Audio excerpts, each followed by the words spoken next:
Terus ada imperative sentences. Imperative sentences itu kalimat perintah. Contohnya itu kayak makan the vegetables, potonglah sayuran, ataupun contoh lainnya turn on the mixer, nyalakan mixer. Terus selain itu freeze di water, bukan air. Itu kayak ada kalimat perintah di dalam prosedur teks itu untuk si pembaca lakukan. Lalu yang selanjutnya ada sequential connectives. Sequential connectives itu contohnya kayak urutan-urutan yang ada di prosedur teks, kayak first, second, third, fourth, fifth, dan selanjutnya. Terus kayak kalau misalnya paling terakhir biasanya ada final untuk si pembaca ini nggak bingung kayak urutan pertama mana, urutan kedua mana, dan sebagainya. Terus yang terakhir ada active first, menggunakan kata kerja. Contohnya kayak boil, stir, sama cook. Sebentar nggak? Contohnya goal or aim itu tujuan, kita bisa lihat dari judul sini teks prosedurnya itu. Contoh di sini how to make pizza, bagaimana membuat pizza. Itu tujuan dari si teks prosedurnya di sini.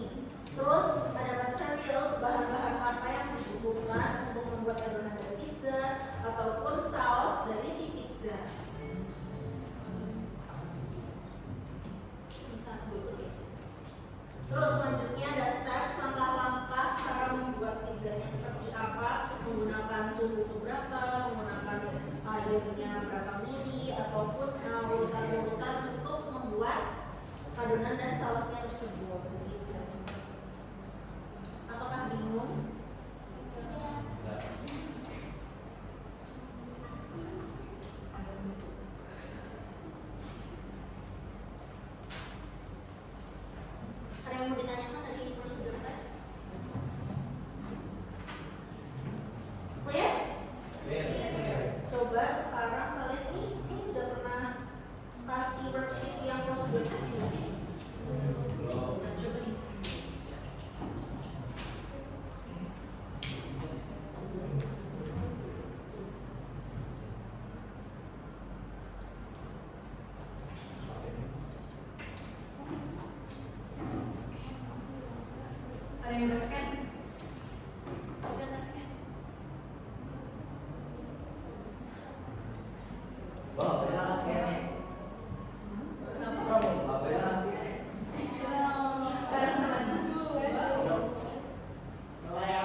Udah belum?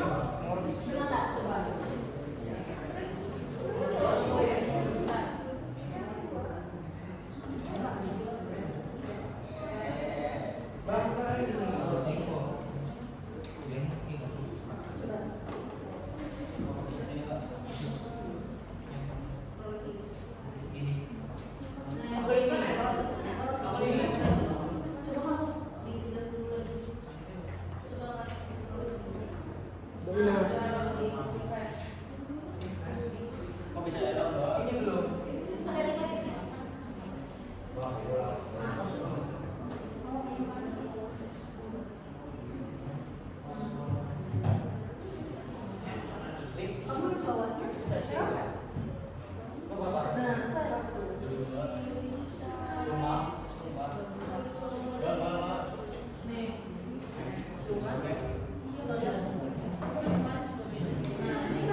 4 sama activity 5 sama 6 bisa kalian kerjain di rumah buat latihan prosedur teks. Lalu kalau misalnya kalian pengen latihan materi lainnya bisa cari di live worksheet juga. Di sini banyak banget latihan-latihan yang bisa kalian pakai. Terus untuk kisi-kisi PSAS besok kalian ulangan tanggal 2 kan ya? Enggak, ya pasti di sini tanggal 2.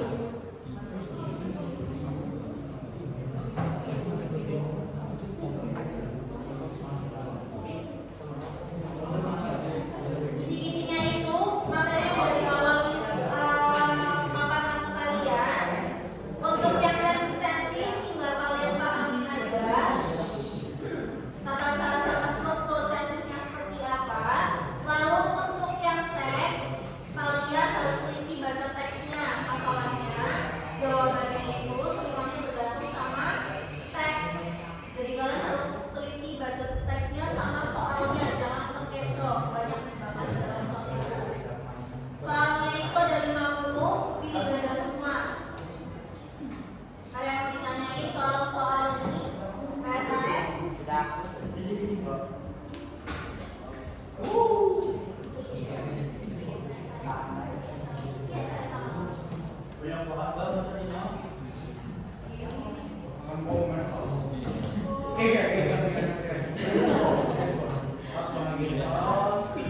Ini yang ganda, jadinya kalian tinggal eliminasi aja. Ada yang mau ditanyakan soal materi-materi soal PSAS ini?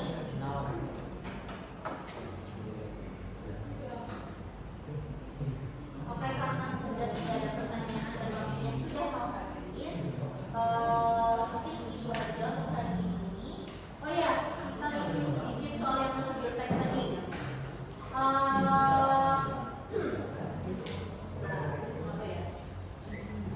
Generic structure yang ada di prosedur teks ada apa aja?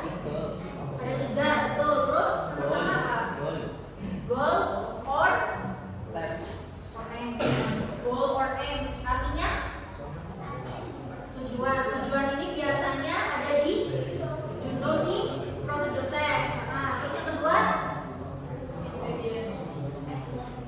materials, itu isinya bahan-bahan yang digunakan di dalam teks prosedur. Terus yang ketiga steps, langkah-langkah yang perlu pembaca lakukan. Terus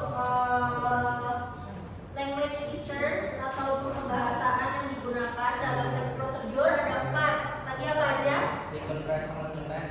Imperative sentence apa? Iya, kalimat perintah, betul. Terus apa lagi? Ada 4 tadi. Ya, action verbs, betul. Menggunakan kata kerja yang aksi, yang beraksi. Contohnya tadi kayak boil, steer, pour. Terus 2 lagi. Menggunakan tenses apa? Di prosedur teks menggunakan tenses